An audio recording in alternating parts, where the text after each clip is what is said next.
لا لا لا لا لا لا لا لا لا لا، ما كفايه بقى يا اهلي، كفايه بقى. النادي الاهلي يفوز على البنك الاهلي 1-0 بقدم الرسام والفنان وسام ابو علي. مهاجم استثناء يا جماعه، مهاجم يحل لك اي لغز في الملعب، مهاجم يجيب لك جون من نص فرصه. النهارده بيأكد وسام ابو علي، او كل ماتش بيأكد وسام ابو علي انه مهاجم من طراز فريد، مهاجم استثنائي، مهاجم من طراز اوروبي، مهاجم زي ما بيقول الكتاب، بدماغه بيجيب لك اجوان، برجله بيجيب لك اجوان، شمال شغال ويمين شغال، فاولات من بره ال 18 صعبه بيجيبها لك، ماتش مزنوق ومتعقرب وهو يفكهولك. للماتش الرابع على التوالي مان اوف ذا ماتش. هل في لاعب النادي الاهلي جابه حقق اللي حققه وسام ابو علي؟ ما اعتقدش. النادي الاهلي الموسم ده بيحقق مكاسب كبيره جدا، ارقام قياسيه كبيره جدا، من ضمنها الهداف بتاع الدوري باذن الله السنه دي وسام ابو علي. وسام ابو علي عنده 15 هدف وعامل 5 اسيست، يعني مشارك في 20 هدف. الراجل ده جاي في نص موسم يا جماعه. ما اعتقدش او ما تذكرش ان في مهاجم النادي الاهلي جابه وعمل الارقام اللي حققها وسام ابو علي. وسام ابو علي بيعمل اسيستات وبيجيب اجوان استثنائيه فيها ابداع، تحس ان الكوره سهله وهي في رجله، ما فيهاش كعبله. عارف ازاي امتى بيتحرك، عارف ازاي امتى يطلع يركب الكوره يحطها جول، عارف امتى بيتحرك ويفتح لزمايله في الملعب. مهاجم من طراز فريد، انا هسميه الظاهره، مش ظاهره وسام ابو علي. مش هقول لك وسام، ناس تانية هتقول لك انت بتقول الظاهره هتشبهه برونالدو، مش قصدي ان انا الظاهره رونالدو، قصدي ظاهره في الدوري المصري، ظاهره غريبه علينا. مهاجم جاي في نص موسم وبيعمل الارقام دي كلها، ارقام صعبه، موسم صعب مليان بتفاصيل كتير جدا. نادي الطموح كان فاكر نفسه هياخد الدوري السنه دي من النادي الاهلي عشان كان راكب الدوري، والاهلي طبعا كان بعيد عن المنافسه بحوالي 20 بونت، والتاني كان راكب الدوري. فقال لك ازاي النادي الاهلي، وجاي كمان النادي الاهلي جاي من بطوله، جاي من بطوله افريقيا، مجهد ومنهك ولعبته طبعا. قال لك دي مش قادره تقف على رجليها، مش هتقدر تكمل، اكيد الاهلي هيقع في ماتش ولا اتنين. ده ما حصلش، الحمد لله الحمد لله. اللعيبه بتاعتنا رجاله، اللعيبه بتاعتنا واقفه على رجليها.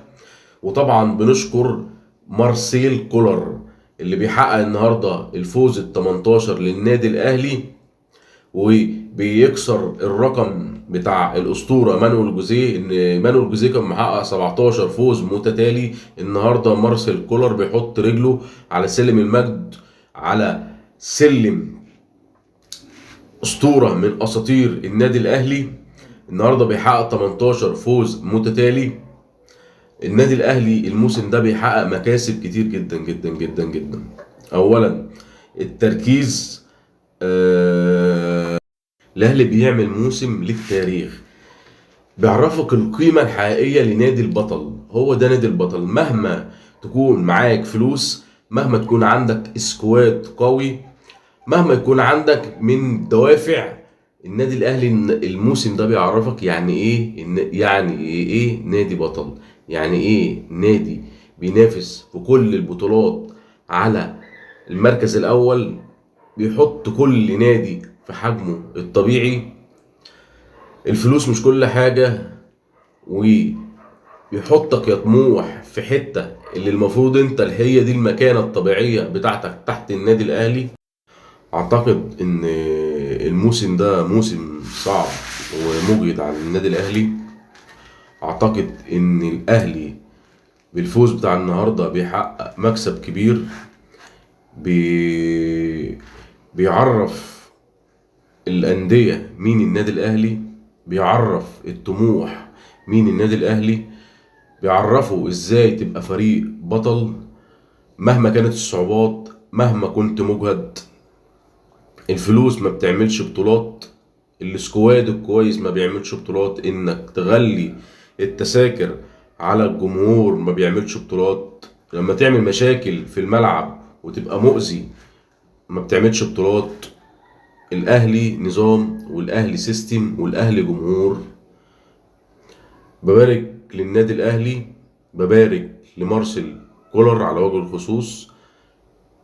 كسبنا الحمد لله مهاجم قوي، مهاجم استثنائي، مهاجم متكامل. تقريبا انا ما افتكرش ان جالنا مهاجم متكامل من فتره يعني. تقريبا اخر حاجه كان عماد متعب، ده مهاجم متكامل، ده مهاجم سريع وقوي وهيدر، بيعمل كل حاجه في الكوره.